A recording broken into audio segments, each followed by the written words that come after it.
Draymond, interested to know, like, when you went back in with those 5 fouls late in the game and they needed you on the floor, what was kind of going through your mind? What got you mentally there so that you could stay out there as long as you did? Just not pick up a cheap one, but I'm never going to be one of the guys that just because you got fouls, you don't defend. I feel very confident in my defensive ability to defend without fouling. And so I'm going to contest at the rim. But in that situation, you just got to make sure your fundamentals are clean. And so that's what I try to do. If I'm going to go vertical with a man at the rim, or if I'm going to guard Şengün at the post, I just try to make sure that my fundamentals are there, But yeah, I can't be a guy for this team just because I got fouls. I lay off. Like, I'm our defensive anchor. You got to be that. And if I foul out, I just foul out. I'm better served. I can better serve this team just playing. And if I foul out, I'm gone, then staying out there and just giving up baskets. What did you see on that last play against Şengün?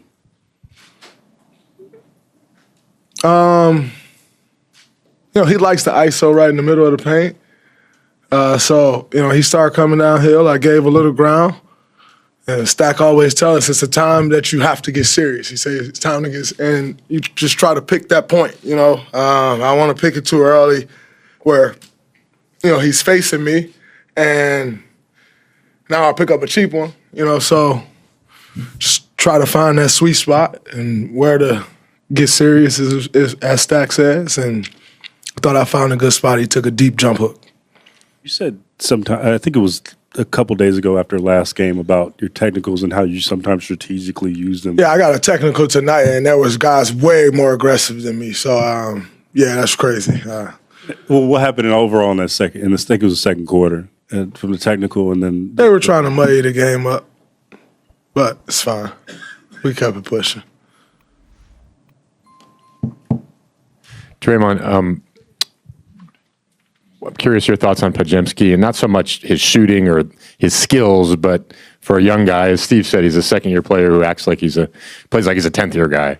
What about his makeup allows him to have a game like this on this stage? I think it's his heart.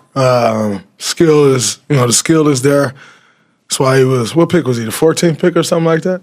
19th pick. That's why he, coming from a smaller school, was 19th pick. The skill is there, but it's his heart. And I like to call it irrational confidence, although he puts the work in, but he has irrational confidence. It's one of those things that I actually wish I had. But he just has the ultimate belief in himself and his abilities. And he went out there, he showed it. And quite honestly, he's been showing it for the last few months. Since he came back from injury, he's pretty much been lights out, and tonight we needed it in a major way, and he stepped up. He answered the call, 26 points.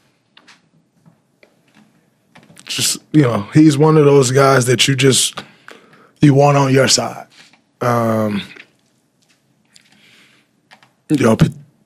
People try to pick on him. They do this, they do that. He don't back down from anybody. He's smart as hell on both ends of the floor. Great draft pick by Mike. Draymond, when it comes to Dillon Brooks, obviously he's always after the mental game. He's always talking on the free throw line. Anytime the ref is not paying attention, he's throwing a shot maybe. Do you guys ever have to actually calm the other down? Don't let him get in your head, or have a conversation about Dillon Brooks and what he's trying to do to kind of take you guys out of your game? Nah, they do that. Who? They be calming each other down, telling them, don't worry about it. We don't get off into that. We just do what we do. What did you think about Steph's taunting technical? All he said was, that's two. There's been way more taunting than that in this series. But, hey, it is what it is. I like it. I think we all could see what Jimmy was going through out there, clearly not at 100%. What did you think of what he gave you guys, and what did you what did it take for him to play like that? Well, his presence, number one, is huge. I've spoke about it over and over again, just the commitment that our ownership group and front office made to Jimmy, but not only to Jimmy, to Steph and I. And Steve, we've been here for many years and still feeling like we have a chance, but not quite there and need a little boost. And our ownership group made a 2-year, $120 million commitment for us to get that boost. And what he's meant since he's been here. Like tonight was great. He played through the injury. It was beautiful. But it's just his presence. What his presence does for this team is humongous. The first 3 quarters, he couldn't move. Not sure how he started moving in the fourth quarter, but first 3 quarters, he couldn't move. And yet, he never complained. He stuck with it. And I think when it was most important, when the time was right, everybody on our side looked to get him the ball. And when you get him the ball, he made great things happen for himself or for others. And, it was huge. I think my favorite play was the last rebound. I looked up, I thought it was Kuminga out there flying. It was Jimmy. That was my favorite play of all of them that he made. You've dealt with, trying to get back from injury and Rick and, how cautious Rick can be. Did you see Jimmy much over the last couple of days? And were you surprised he was able to, basically to convince Rick to give him the green light? I wasn't surprised because it's a playoff game. If it was a regular season game, Rick wouldn't even talk to him. But playoff game, I haven't seen him. Saw him in the meeting and then he's out the way. Saw him shoot around quickly. He was gone out the way, like no extra shooting or anything. So I came into the locker room today and, Jimmy has his whole little aura going with the candles and stuff. And I didn't see all of his things. And I was like, so is he not playing? Because they just kind of had us go through shoot around like maybe he would be playing, and now I don't see him. But he was huge. Showed up for us and closed the game off for us. It's big. Draymond, you mentioned them trying to muddy it up a little bit. How concerned were you with not just the 5th and 6th personal foul, but the second technical foul, playing with 1 for most of the game? Not at all. I wasn't worried about a second tech. Can't play the game worrying. It's like I said before, if I'm going to go out there worrying, I'm not doing this team any justice. I just go sit down if I'm just going to go out there and be cautious. There's no place to be cautious. Playoff basketball. Got to give it everything you got. So I wasn't worried one bit. You've shrugged off their fans and some of the comments they've made about you this series. Have you felt your restraint from yourself and kind of walking that line? I'm always walk that line. That's who I am. Habitual line stepper. I was playing. Draymond back here. You referenced how they gave you that boost with Jimmy.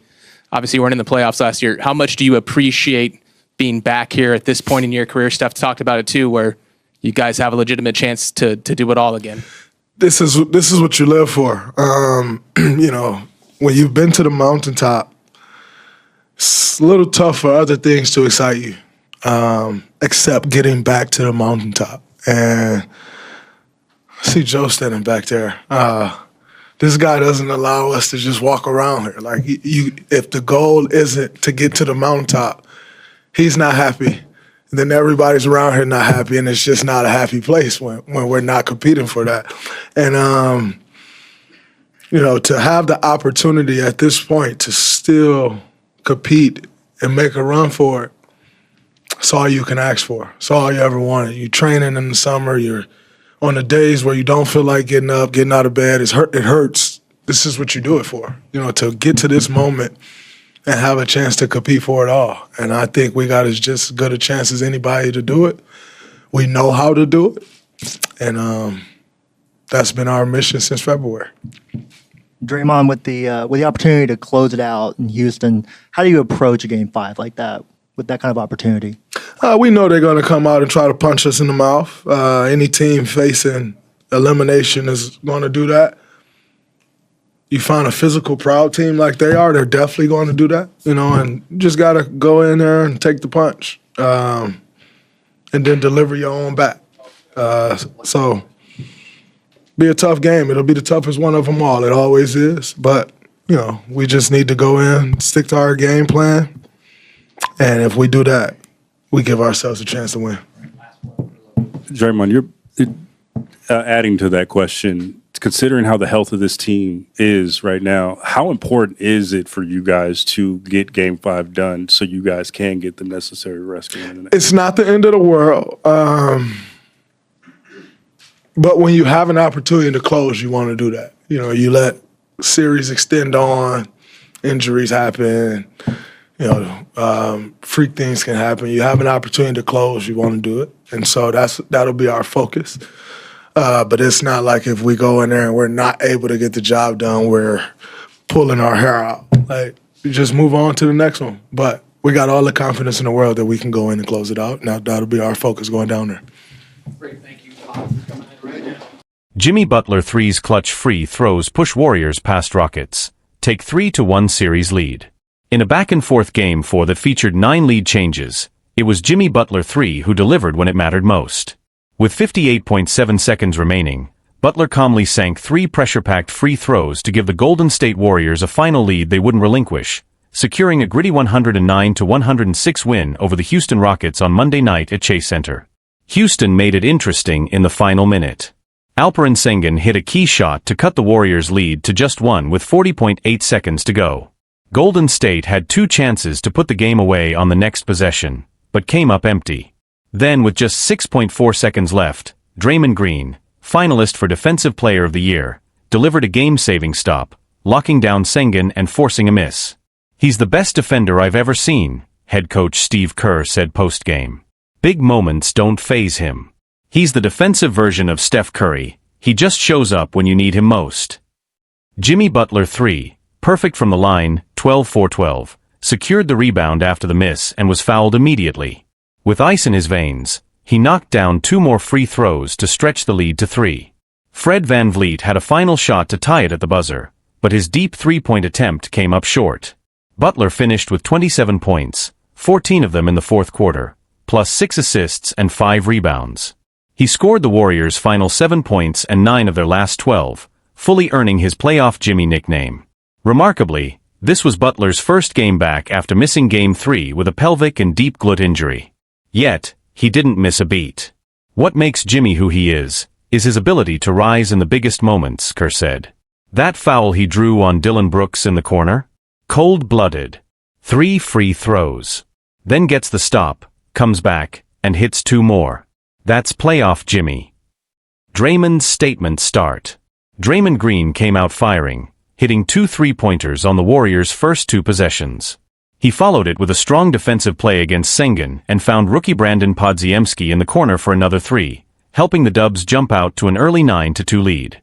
Green ended the night with 6 points, 8 rebounds, 2 assists, and the biggest defensive play of the night.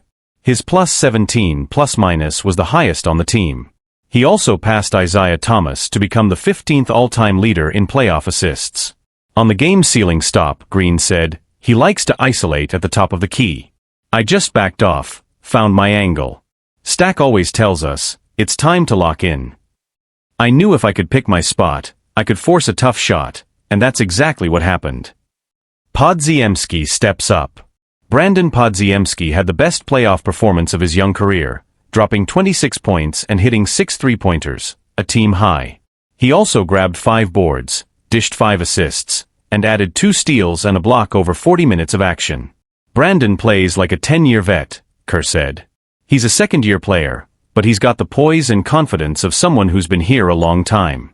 He was key to everything we did tonight." After the game, Podziemski reflected on his mindset. "You've got to tell yourself you belong. Great players embrace these moments. They don't run from them. Every rep, every practice, it builds to this. So when you're here, you just say, 'I've done this before.' It's just another shot, another play." Quinton Post shines off the bench.